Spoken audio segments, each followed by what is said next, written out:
jam.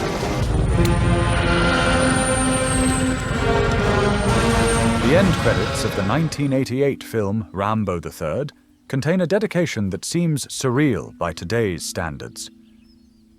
This film is dedicated to the brave Mujahideen fighters of Afghanistan. To Americans then, they were holy warriors, fighting against communism, honored guests at the White House. Yet, exactly 13 years later, the very tactics and weapons supported by Rambo returned as a blade piercing the heart of New York. How did yesterday's freedom fighters become today's terrorists? This is not merely a chronicle of betrayal. It is a story of a massive geopolitical boomerang, the unintended consequence of a superpower's strategic rationality.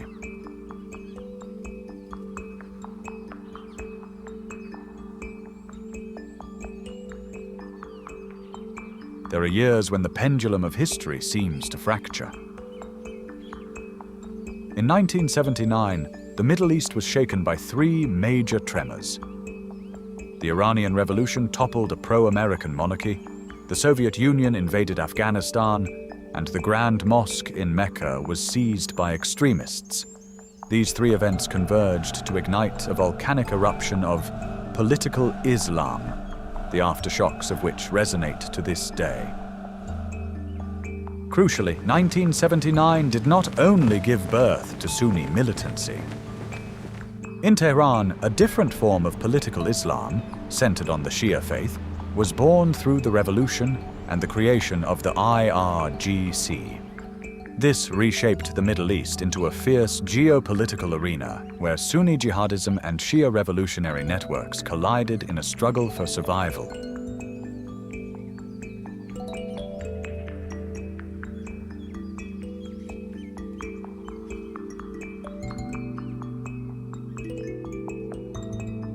The Soviet invasion of Afghanistan was a complex triple alliance between Washington, Riyadh, and Islamabad, where militant Islamism was utilized as a tool of state strategy. The Afghan communist regime had enforced radical socialist reforms, such as land redistribution and mandating secular education for women, which dismantled the foundations of traditional Islamic communities. In response, the Mujahideen rose in defiance. The CIA launched Operation Cyclone to support them, establishing a unique financial structure. For every dollar the US provided, Saudi Arabia provided a matching dollar. The actual distribution was managed by Pakistan's ISI, which intentionally funneled resources to the most radical factions. The byproduct of this chaos was the Taliban. The military network formed by American funding, Saudi Wahhabism, and Pakistani intelligence provided the perfect fertile ground for their eventual rise.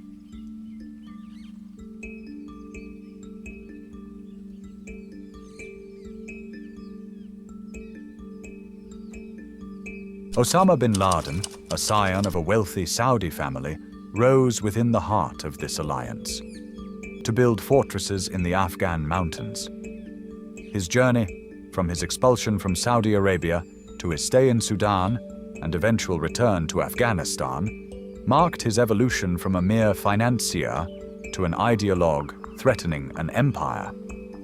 His organization, al-Qaeda, initially served as a bureaucratic personnel office, managing the records of Arab volunteers. This infrastructure, overlooked for the sake of Cold War victory, evolved alongside the globalization of information. If the 1980s Mujahideen were local warriors, the jihadism of the 2000s became a global brand through satellite TV and internet forums. Let us pause and recap the journey so far. The three fractures of 1979 changed the destiny of the world. In Afghanistan, American and Saudi funding gave birth to a massive militant network. In Tehran, the revolution conceived a powerful Shia revolutionary network. In Washington, victory in the Cold War instilled a dangerous confidence, the habit of intervention.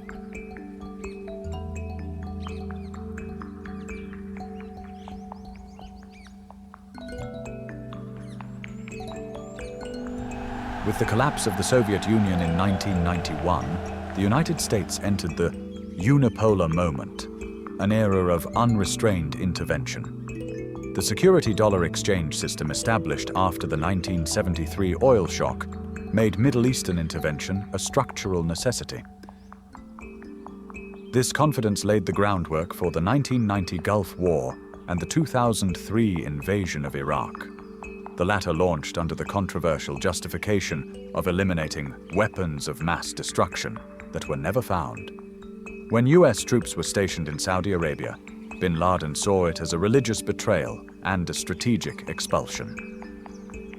Here lies the imperial dilemma. If a hegemon does not intervene, order collapses. If it does, resentment accumulates. Within this structural dilemma, the empire inevitably meets a delayed boomerang.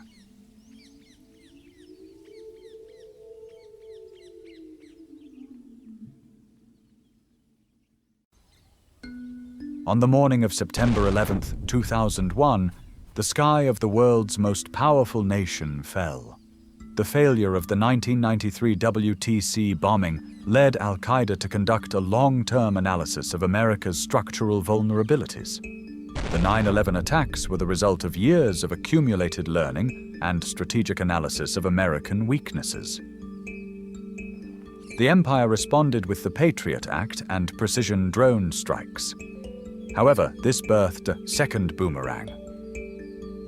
Every time a drone strike eliminated a terror leader, the resulting civilian casualties turned 10 of that leader's relatives into the next generation of warriors, creating an infinite loop where the means of eliminating fear only sowed the seeds of more fear.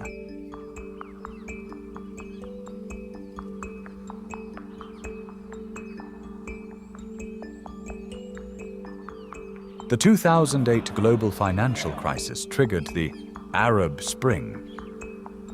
Yet the aspirations for democracy ended in the catastrophic collapse of Libya and the Syrian civil war.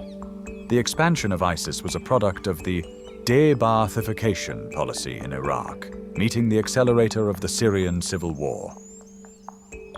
Amidst collapsed borders and a flood of weapons, the administrative experts disbanded by the US evolved into a state-claiming monster, utilizing sophisticated video propaganda. The brutal visual horror they orchestrated was not mere madness. It was a calculated marketing of fear designed to paralyze enemies. It was the harrowing byproduct of a strategic vacuum created by clashing global interests.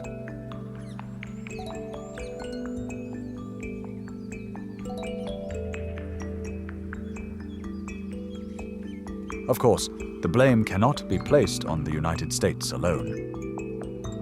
Internal sectarian conflicts, corrupt authoritarianism, and regional rivalries have all bloated this crisis.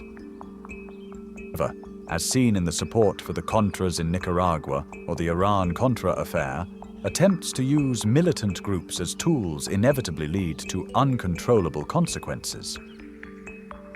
Monsters are not created by the malice of a single nation, but are repeatedly produced within the structure of short-term rationality. History asks us, what price will the rational decisions we make today demand 30 years from now?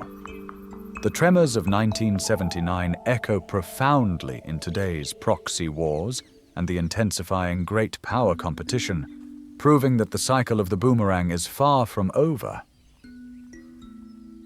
Thank you for watching.